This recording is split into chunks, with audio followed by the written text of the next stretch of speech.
and welcome back to the Citizen Channel. Hope you're all staying safe and well. And a Pepsi 11 where, yes, we're going to continue or try to defend one of our treble trophies. I don't want to let them go. I don't know about you. I just don't want to let them go. I don't want that trophy tour. I don't want that FA Cup to be on those plinths after Friday, this coming Friday, and us not actually to be in that competition anymore, and in theory, although we will still be the holders, not able to actually get it back again. So I'm a bit, I just want to hang on to them. But hey, we've got a difficult task, haven't we? Because we're going to have to win somewhere, or at least get a draw somewhere. At least we don't have to score a goal. We can get a draw, of course, but we've never achieved it in the past because we're looking at Tottenham Hotspur, of course, the Tottenham Hotspur Stadium, which hasn't been overly lucky. We have had chances to score, of course. We had none better than old Sergio missing a penalty, of course, way back. But I'm going to have a look at that today in Pepsi 11. It takes place on the 26th of January 2024. I've gone back in time in the FA Cup round 4, 8 p.m. kickoff. It's on ITV. I'll be going down, so if you're down there, over almost 9,000 of us, give us a shout if you spot me. Great. I think I'm in the lower tier of the 3 tiers. So, yes, so if you're down there, come back safe, and let's bring that result back with us as well and keep that FA Cup. We'll have a quick look at our chances, of course, at this dreaded place. Can we even get a goal? That'd be nice, wouldn't it? 9,000 of us to witness that, or 2 or 3 or 4. And I'll look at our opponents, of course, Postecoglou's Spurs, and try to predict Pepsi 11, which I didn't find that much difficulty doing, which probably means I'll be totally wrong. In total, we met Spurs 14 times in the FA Cup, 8 at home, 2 neutral, we know what they were, and 4 away. Our record is we won 5, drawn 3 and lost 6, so we need to even that up, don't we? Although we scored 24 and let in 24, so we're even on that one. At White Hart Lane, of course, we've never played them here in the FA Cup. We've played 4 games. We've only won the 1, drawn 1 and lost 2, with 7 goals for and 8 against. Please check out my Spurs versus City in the FA Cup for a little bit more in-depth look and a bit of fun look at those 4 games at White Hart Lane. Please, if you are new to the channel, push that subscribe button, push the bell notifications, everything. City past and present and future sometimes. This is a future, isn't it? I'm looking into the future, so great to have you on board. A big eclectic mix of stuff. I call this a magazine vlog. Lots of different things for you to sort of try and enjoy, or try and move on to something else if it's not your cup of tea. It'd be great to have you on board. Let me know your thoughts on this game, of course, your Pepsi 11, what you think, how you think it'll pan out. It'd be great to hear from you. I will respond or just give you a little thumbs up if that's all it requires. And of course, if you can give me a thumbs up for this, you can press that button.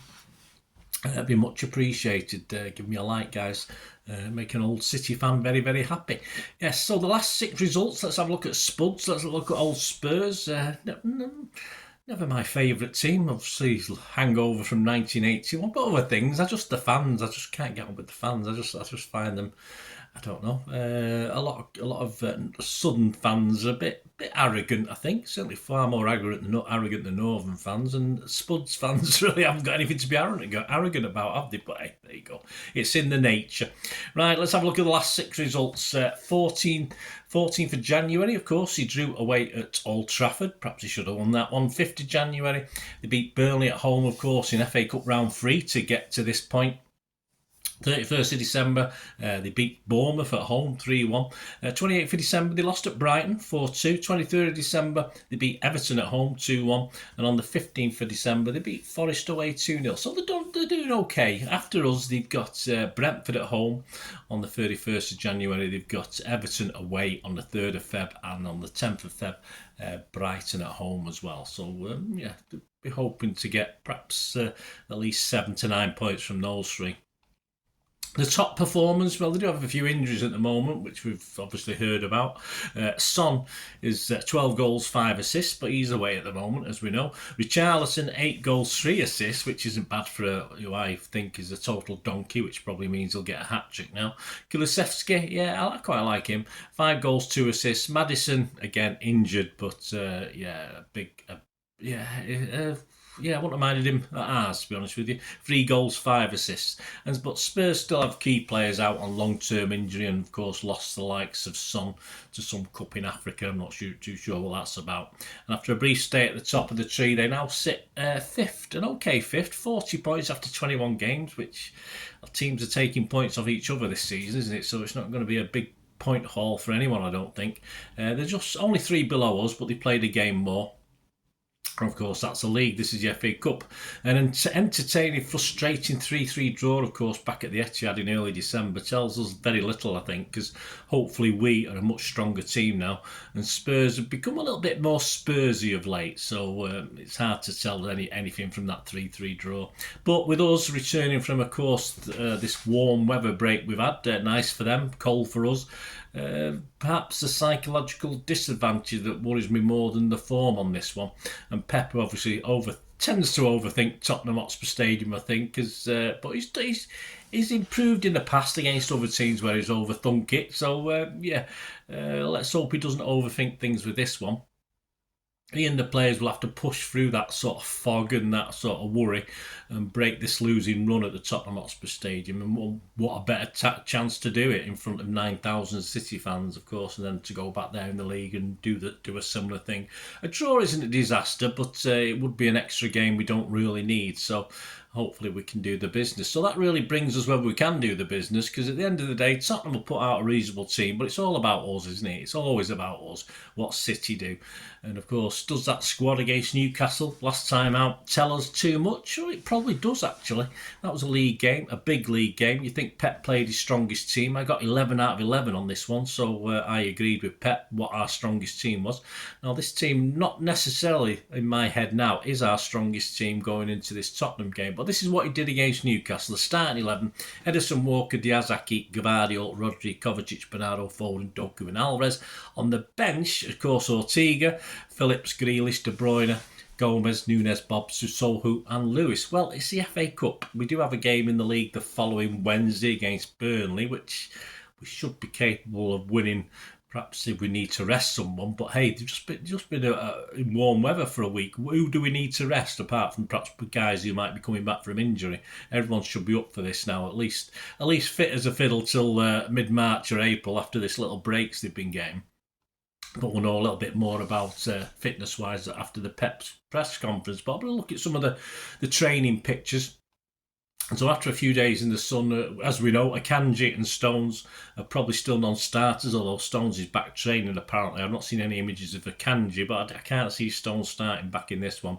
And Erling seems, again, unlikely. We've seen pictures of him, but not actively with the rest of the team, sort of training with other guys. But so he's very unlikely. And of course, Ederson, who of course picked up that injury in the last game, he wouldn't feature anyway because Ortega's going to play in this. There's no doubt about that. So anyone else on the bench may get a start. Well, Grealish for Doku. Perhaps he'll play both. And will Bob be rewarded? Let's face it, Bob won it. Bob won the game at Newcastle for us. Will he be rewarded with a start? Will KDB be held again for an appearance off the bench? Or he looks fit and healthy over in Abu Dhabi at the moment in the training pitches. So will he get a start this time, or because it's the FA Cup, will Pep just keep him in reserve on the bench again? But I do fully expect to see him at some stage, whether he starts or he doesn't. The only other big question for me is Lewis for Walker. At this point in time, my strongest team would probably be Lewis, but as seen from the Newcastle starting 11, I plump for Walker, and that wouldn't surprise me again that Pep will stay with Walker, but we'll have to see on that one. So based on those whys and wherefores, ifs and buts, this is my 11. Let me know yours, guys. Let me know what you think. And it's quite simple, as I said, for me for this one, because what I'm going to do is start with the Newcastle game 11, less Ederson. So all I'm doing is switching the goalkeeper, so I'm going to go with that now. I'm that confident that this, I'm not saying this is necessarily our best team, but it's the FA Cup. It doesn't necessarily have to be our best team. But I don't think he's going to throw any sort of spanners in the work and try too many of the young lads either, or the less experienced first team players, if you like. So this is my 11. Ortega in goal, the only change to the Newcastle game for me. Walker, Diaz, Aki, Gvardiol, Rodri, Kovacic, Foden, Bernardo, Doku and Alvarez. Subs include, of course, then KDB, Nunes, Lewis, Bob, Grealish, Gomez and Hamilton amongst the subs. So there you go, that's my 11. Let me know what you think, guys. As I say, I want to get 9 or 10. If I get less than 9, I'll be a bit disappointed with that one. There's no Mozza prediction this week because obviously he predicted the 3rd round, but obviously he had to go to press before the 4th round, so we couldn't get one. So let's go with what I think we're going to get our first win in front of 9,000 City fans. That'll do for me. The script is written. It's there. It's in the stars. We're going to do it. So I'm going to go Spurs 1, City 2. And at the bookies, average price, you get about 15-2 on that, which is okay. In fact, that's the most popular scoreline. FA Cup betting, let's talk about the betting, let's talk about the odds. City, yeah, because we're playing Spurs away, I should expect we drifted slightly from firm favourites from round 3. We've gone from 3-1 out to 10-3. You can get 10-3 in various places, and that doesn't surprise me because bookies aren't daft, and they say Tottenham's a hell of a place to go and a place we've never won at. Liverpool have closed in there, very close in on second favourites. They're 7-2. United still at 9-1 and Chelsea still at 10-1. So no change there. But I think you'll see City's odds plummet a little bit, or certainly come in a little bit if we get through this round. The match odds, yeah, bettable for City, of course, 4-7 on. Not overly generous, but if you don't mind betting odds on, that's fine. A draw is 10-3, and a Spurs win is 4-1. So as a Spurs fan, I wouldn't be averse to having a draw or going for a Spurs win. Why not? Dutch it, just go for both and put some money in your pocket. It won't be a big surprise because we know what's happened in the past. As I said, the most popular scoreline is 2-1, which was 15-2. But you can always get 15-2 on a 1-1. Yeah, so bringing it back to the Etihad. We don't really want that, but we'll have to take it. And the next best or lowest or most popular scoreline is City 2, Spurs 0 at 17-2. So there you go. Let me know your thoughts, guys. Obviously, I'm going down to the Tottenham Hotspur Stadium Friday night, so there will be a combined talking points and player ratings show. I won't have a chance to do both, obviously, with work and stuff, and I'll be back very late and early hours of the Saturday morning. So on Saturday, I'll get out a combined player ratings and talking points show. Please join me for that. It'd be great to have you on board, and of course, there'll be very quickly after a Pepsi 11. And of course, the Premier League years for the Burnley game. Yes, I've not even done that. I've not even looked at that yet. I've got to look at the Premier League years for the Burnley game. So I'll have to have a look at that. I'll have to sort that out very quickly as well. So join me for those Saturday for the player ratings and talking points.